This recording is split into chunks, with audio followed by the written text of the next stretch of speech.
Welcome back and thanks for staying with us. We're still awaiting the official result at noon, but let's take a look now at how some of the smaller parties performed in yesterday's by-election. AlJamar has clinched victory in Ward 9 in Lenasia. The party contested 5 wards in the Johannesburg Metro and 3 in Ekurhuleni. The by-elections had to be postponed earlier this year due to the national lockdown imposed as a result of the COVID-19 pandemic. Thapelo Ahmad is the AlJamar's Gauteng spokesperson. Thapelo, very good afternoon or good morning. Thank you so much for joining us. Did I say your surname correctly? It's Ahmad. Ahmad. Thank you very much, Desiree. Yeah, it's Ahmad, without an H. Thanks for joining us, silent H. What does this victory mean for the party? First and foremost, the victory is not for the party. Thanks for the opportunity. I would like to greet you and greet the viewers at large. The victory is for the victory is for the community at large. The victory is for the residents of Johannesburg. Remember that am I audible? Perfectly. Awesome. Can I proceed? Yes, please do. Thank you very much. So the victory is for the residents of Johannesburg because in 2016, the city of Johannesburg became one of the Heng municipalities. So there was a coalition government at the time. To date, we are still in coalition and we are still a Heng municipality. So without the victory that AlJamar has achieved yesterday, we do not have a stable government. So we did this for the community and the residents of Johannesburg. We made it a point that we stabilize the coalition, we stabilize the government. Our coalition is called the Government of Local Unity because we had some challenges, internal challenges amongst ourselves.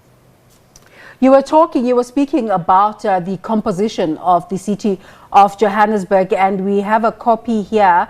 The ANC having 123 seats, up one from what they had before. Then the DA has 98 seats when it used to have 103. EFF has 30, IFP 5, but AlJamar now has 2. Is that the correct reflection?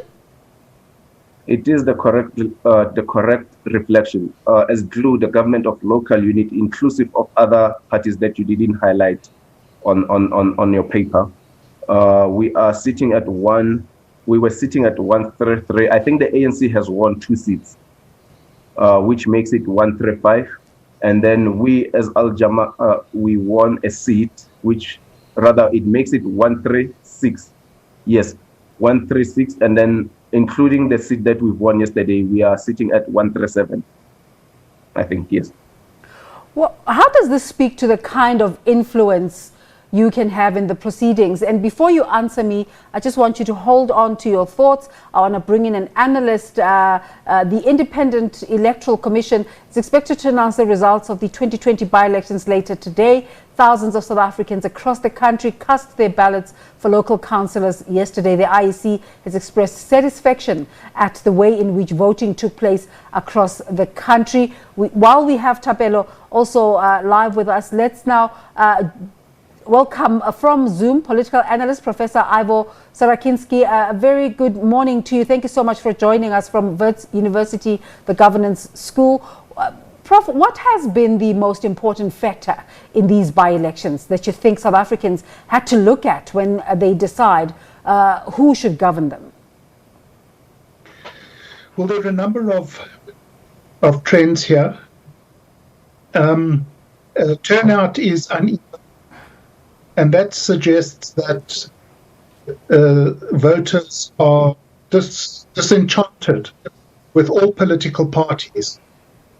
And then if you look at the numbers, you see that the DA has taken quite a hammering. And that's not a good thing. It weakens opposition, so we've got to be careful about that. But the ANC has done well, and they've held their numbers. They've held their wards except for one.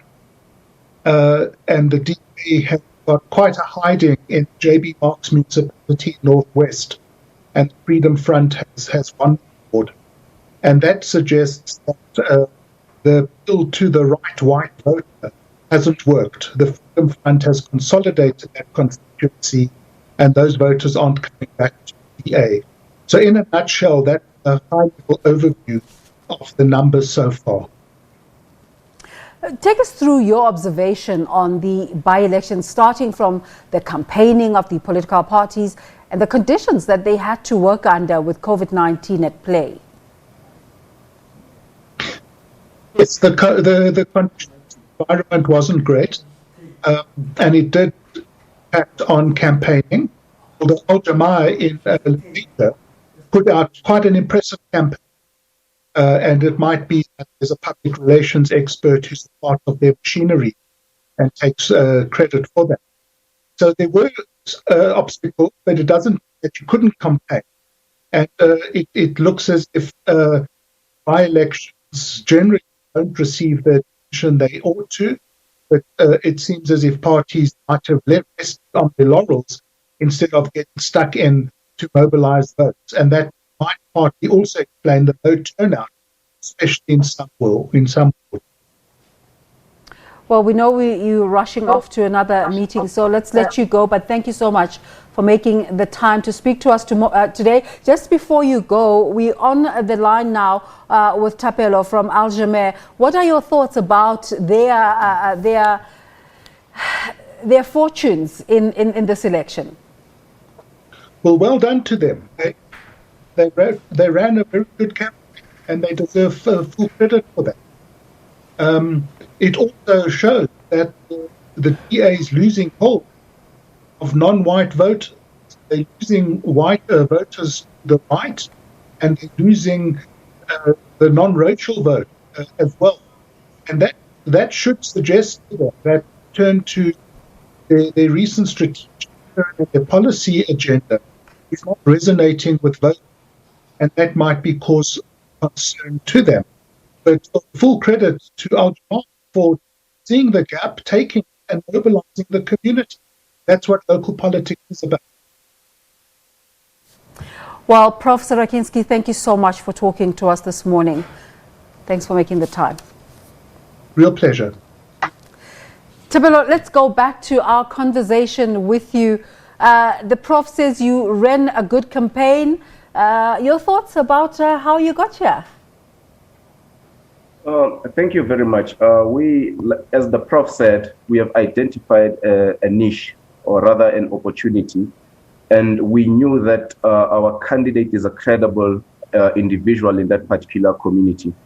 Ours wasn't identifying a gap from the DA, but it was identifying where the DA lacked, or rather both major parties, including the ANC, because ANC was given an opportunity in that ward.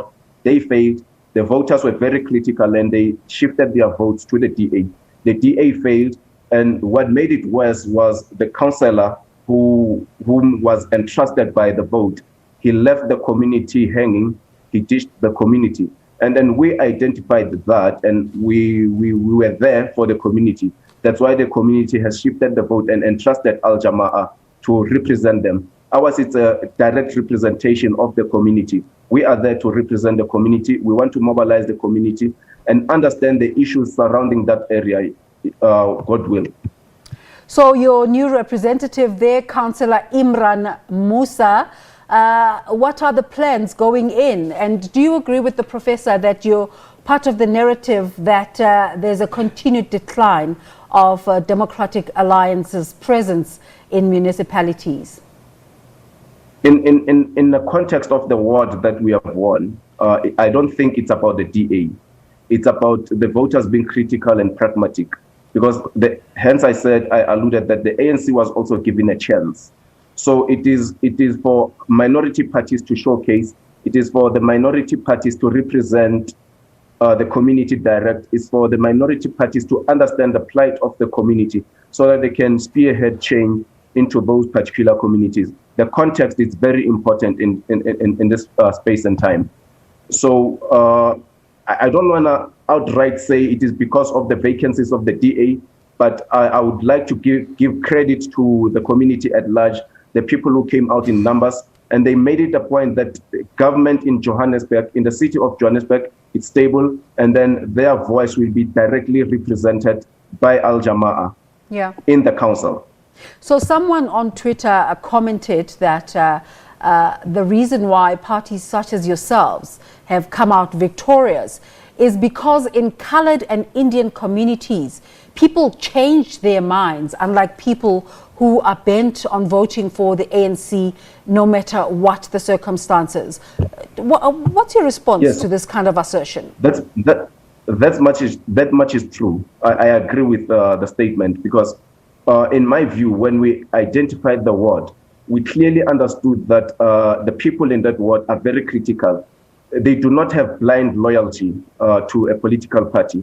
Like other organizations, for an example, a faith-based organization, maybe a pastor would give a follower a tea that doesn't have sugar, but you do not interrogate whether the pastor drinks the tea with sugar or not. So people are very critical. Remember, politics, it's an ideological warfare. It's not faith-based. So people had an opportunity to voice out their grievances. And the only way to do that, it is through casting the votes to change their lives directly. They have a lived experience. I think maybe one contributing factor of the DA to create a major vacancy, they identified a councillor that came from a ward, another ward, to represent the people of Ward 9 in Lenasia. So we also capitalized on that issue. So just take us through some of the party plans going forward. Do you have any intentions for further growth, especially looking forward to the local government elections next year? The next ward that we are identifying is Ward 10, the neighboring ward, which it consists of the part of Lenasia. There's a greater potential for us to win the ward. But moving forward, we don't want to work in silos like any other party. We want to work with... Come again? We're still listening to you. We want to work with the communities moving forward. Remember, the ward councillor is a deployee of the community, is not a deployee of the party. People should understand that they are the ones he's the proxy of the community. So any other thing that they need, any other representation that they need, they have Mr. Imran Musa to represent their grievances or to represent their plight directly, because Imran Musa is a person who grew up in that ward. He understands the dynamics of the ward as well. So together with the community, we will change the status quo of that ward. Well, let's congratulate you as we await the official results coming out from the ISC this afternoon. Thank you very much, Desiree. Congratulations are in order, and thanks to the viewers at large. Thapelo, thank you. Thapelo Ahmad is with the AlJamar. He's the Gauteng spokesperson, and as you heard there, they won an award in Lenasia.